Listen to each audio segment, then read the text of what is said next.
क्या आपके घर में भी धन नहीं टिकता? ऐसा लगता है कि घर से गरीबी जाने का नाम नहीं ले रही।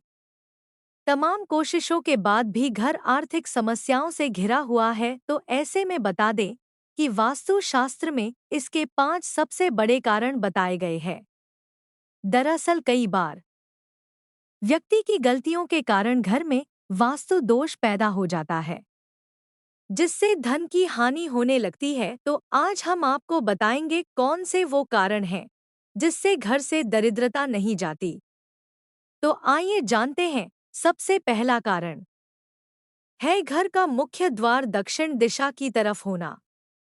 वास्तुशास्त्र के अनुसार यदि आपके घर का मुख्य द्वार दक्षिण दिशा की तरफ है तो इससे आपके धन का नाश होता है और घर में गरीबी अपने पैर पसारने लगती है, क्योंकि दक्षिण दिशा में घर का मिनगेट होना शुभ नहीं माना गया है। दूसरा कारण है घर के मुख्य द्वार पर पेड़ की छाया पड़ना।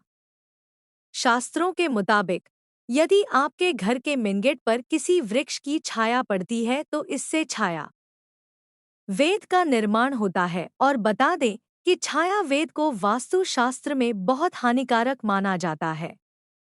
द्वार वेद के कारण घर में हमेशा पैसों की तंगी बनी रहती है और कभी भी घर में धन की बरकत नहीं रहती है।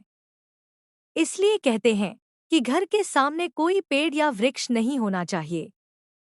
इतना ही नहीं, यदि घर के सामने कोई खंभा होता है तो ये भी वेद निर्माण करता है। इससे भी धन की हानि होती है। तो वही घर के मुख्य द्वार के सामने कभी भी पानी की टंकी नहीं रखनी। तीसरा है जल से जुड़ा वास्तु दोष।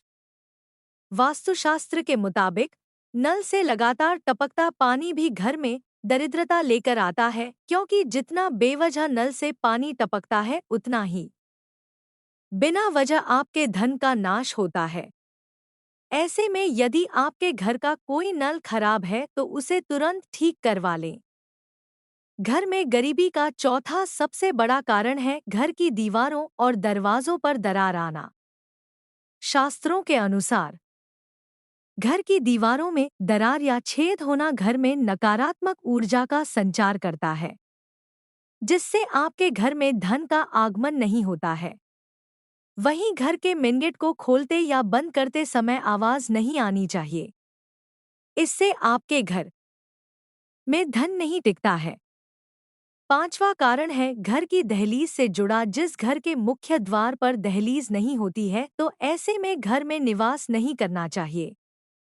दहलीज के बिना घर का मुख्य द्वार अधूरा होता है। ऐसे घर में रहने व्यक्ति कभी भी तरक्की नहीं कर पाता है और परिवार हमेशा आर्थिक परेशानियों से घिरा रहता है। चिपकी हो, जिससे गणेश जी का मुख एक बाहर की ओर एक अंदर की ओर दोनों तरफ हो, जिससे अंदर जाते समय और बाहर आते समय गणेश जी का मुख दिखाई दे नहीं, तो फिर आप घर के दरवाजे पर स्वास्तिक बना ले, क्योंकि स्वास्तिक भी गणेश जी का ही निशानी है। स्वास्तिक गणेश जी का स्वरूप माना जाता है। ऐसा करने से आपके घर में कभी भी दरिद्रता का प्रवेश नहीं होगी।